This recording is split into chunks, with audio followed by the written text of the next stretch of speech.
अपने पसंदीदा मौजू पर शोज़ देखने के लिए लाइक और सब्सक्राइब करना ना भूलिएगा और बेल बटन पर क्लिक कीजिएगा।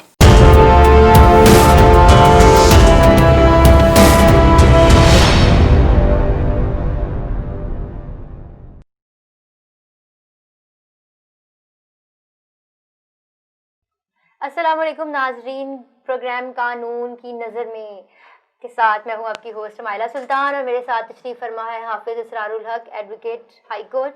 आज जैसे कि हमने लास्ट टाइम भी बताया था आपको कि हमारे पास कुछ हमारे जो क्लाइंट्स होंगे या जिनके जो भी इश्यूज़ होंगे वो हमें अपने ईमेल के थ्रू जो है वो अपने मसाइल बता सकते हैं और प्रोग्राम में हम उनको उनके मसाइल का हल बताएंगे। तो नाज़रीन, आज जो हमारे पास पहला मसला आया है वो ये है कि एक बंदे की तरफ से एक मेल आई हमें कि मैं एक मुलजिम हूँ और मुझ पर 302 302 148 149 जिसमें मैं मफरूर हो गया था और मेरी ज़मानत मुद्दई पार्टी के बयान पर कंफर्म हो गई। अब मेरा चालान जमा हो गया है, क्या अब मेरा अदालत में आना ज़रूरी है या मुद्दई के बयान पर ही मैं बरी हो जाऊंगा?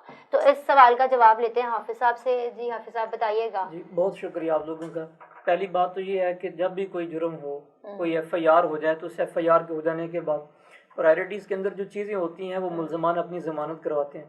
जैसे कि सवाल के अंदर बता दिया कि FIR हुई और FIR होने के बाद बजाय इसके कि मैं ज़मानत करवाता, ज़मानत करवाए बगैर मैं गायब रहा, डिसअपीयर हो गया, तो मैं मफरूर हो गया, इश्तिहारी हो गया।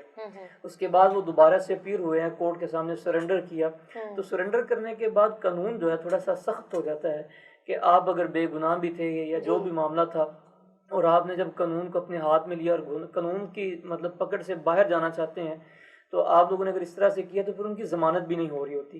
तो ये अब ज़मानत अगर हुई है तो फिर मेरे ख्याल में इसकी सिर्फ एक ही वजह हो सकती है, वो ये है कि पार्टीज़ का कॉम्प्रोमाइज़ हो गया होगा। अगर पार्टीज़ का कॉम्प्रोमाइज़ हो गया तो फिर इनकी जो है वो ज़मानत होगी।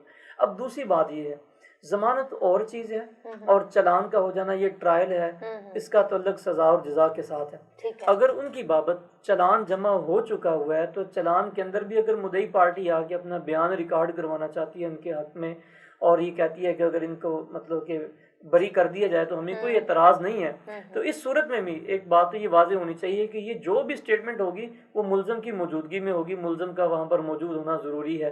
तो इसके लिए चाहे वो बेल का मैटर हो चाहे वो ट्रायल का हो, तो इन दोनों सूरतों के अंदर मुद्दई की स्टेटमेंट का वहाँ पे खुद आकर रिकॉर्ड करवाना और फिर मुल्ज़म का वहाँ पर मौजूद होना ये ज़रूरी है। अगर वो आ जाएंगे आप पे अपनी स्टेटमेंट रिकॉर्ड करवा देते हैं तो इनके चालान से भी ये बरी हो सकते हैं। सही हो गया। अच्छा हाफिज़ साहब, जो दूसरा केस है हमारे पास वो लिखते हैं कि मैंने एक मुकदमा बजुर्म 376 376 PPC दर्ज करवाया। अब मैं मुल्जिम के हक में बयान देना चाहता हूँ, क्या इनकी ज़मानत हो जाएगी? अब पहली बात तो ये समझ लें कि ये 376 जो है ये मतलब ये कि रेप के बारे में होता है। अब 376 के जो मुकदमात हैं ये कंपाउंडेबल नहीं है। अच्छा। मुकदमात दो तरह के होते हैं, एक होते हैं कंपाउंडेबल और एक होते हैं नॉन कंपाउंडेबल। कंपाउंडेबल और नॉन कंपाउंडेबल से क्या मुराद है? इसका मतलब ये है कि राजीनामा जिनमें हो सकता है और कुछ मुकदमात ऐसे हैं जिनमें राजीनामा नहीं हो सकता। अब ये वो जुर्म है जिसमें राजीनामा नहीं हो सकता। अगर इसमें वो राजीनामा करना चाहती हैं तो किस बिना के ऊपर करेंगे, क्योंकि ये कंपाउंडेबल नहीं है। अच्छा, इसमें ये जो कंपाउंडेबल है ये भी दो तरह के होते हैं, मतलब कि राजीनामा जो है जिन मुकदमात के अंदर हो जाए या जिन जुर्म जो हैं ऑफेंसेस जो हैं जिनके अंदर हो जाए वो भी दो तरह के हैं।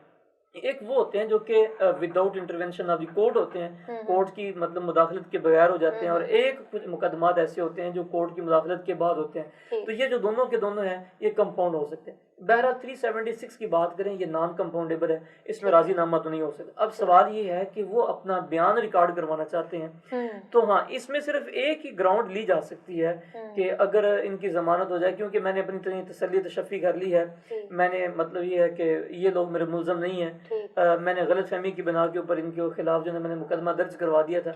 हाँ, इस तरह की कोई स्टेटमेंट दे दें तो फिर वो एग्जनरेट हो जाएं, या रिजाइनिंग स्टेटमेंट जिसे हम लोग कहते हैं कि अपने बयान जो FIR करवाई थी उस FIR वाले बयान से अपने मौक़िफ़ से इनहराफ कर देना।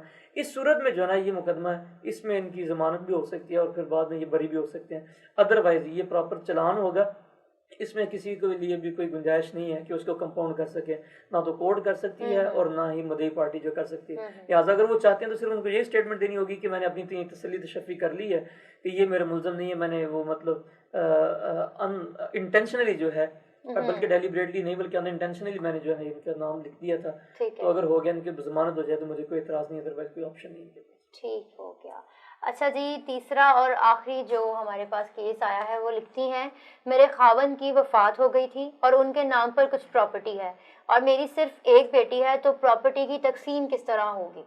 ये बड़ा अहम सवाल है। देखें, ये जो इनहेरिटेंस के मामला हैं बड़े कॉम्प्लिकेटेड से होते हैं। अलबत्ता उन्होंने कह दिया कि मेरे खावंद की वफात हो गई और मेरी सिर्फ एक बेटी है। जी। अच्छा, अब अगर इश्यूज की बात करें तो इश्यूज में मेल मेंबर कोई ना हो तो प्रॉपर्टी डाइवर्ट और तरह से करती है।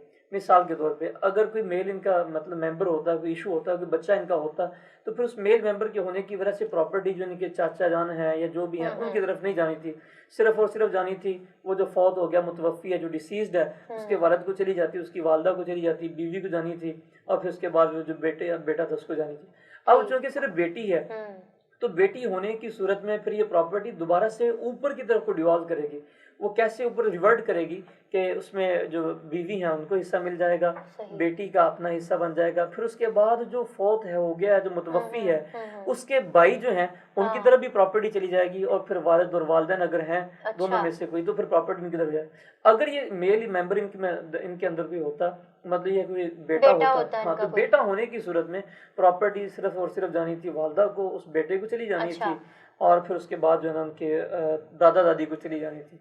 अब चूंकि ये सिनेरियो चेंज है, लिहाजा ये प्रॉपर्टी देखना पड़ेगा। नहीं, तो फिर ऐसे नहीं हो सकता कि देखे ना, बेटी तो है उनकी, तो वो फिर बेटी को क्यों नहीं मिल जाती? क्योंकि ये इनहेरिटेंस के जो उसूल हैं ये शरीयत ने मुतय्यन कर दिए। अब वो शरीयत के मुतय्यन करदा उसूलों की रोशनी में अगर हम लोग देखें, तो चूंकि बेटी जो है उसके लिए जो हिस्सा है वो आधा है। कहा कि बेटी को एक मिलेगा तो बेटे को उससे दुगना मिलेगा, लेकिन शर्त वहां पर भी ये रखी है कि अगर बेटी को मिलेगा तो उसके बाद बेटे को मिलेगा, लेकिन कितना मिलेगा? उससे दुगना मिलेगा। अब चूंकि मेल मेंबर ना होने की वजह से शरीयत के उसूल ये हैं इसके बारे में कि ये प्रॉपर्टी दोबारा से जो ना उनके चचा जान जो है उनकी तरफ भी डाइवर्ट करेगी। सही हो गया। बस नाज़रीन, आज के लिए इतने ही केसेस थे हमारे पास। आप भी अगर आप किसी केस में आप लोग मुलविस हैं या किसी का कोई मसला चल रहा है, कोई कानूनी मसला है किसी को दरपेश, तो वो कांटेक्ट कर सकते हैं हाफिज़ इसरारुल हक से। आप ईमेल कर सकते हैं हमें, ईमेल एड्रेस हम डिस्क्रिप्शन में दे देंगे। आप वहाँ मेल करके तो अपना जो भी आपका प्रॉब्लम, जो भी मसले चल रहे हैं वो हमसे डिस्कस कर सकते हैं, और उनका कानूनी हल जो है वो एडवोकेट साहब आपको बता देंगे। आज के प्रोग्राम से फ़िलहाल इतना ही। अपना और अपने प्यारों का ख्याल रखिएगा। इजाज़त दें। खुदा हाफिज़। अपने पसंदीदा मौजू पर शोज़ देखने के लिए लाइक और सब्सक्राइब करना ना भूलिएगा और बेल बटन पर क्लिक कीजिएगा।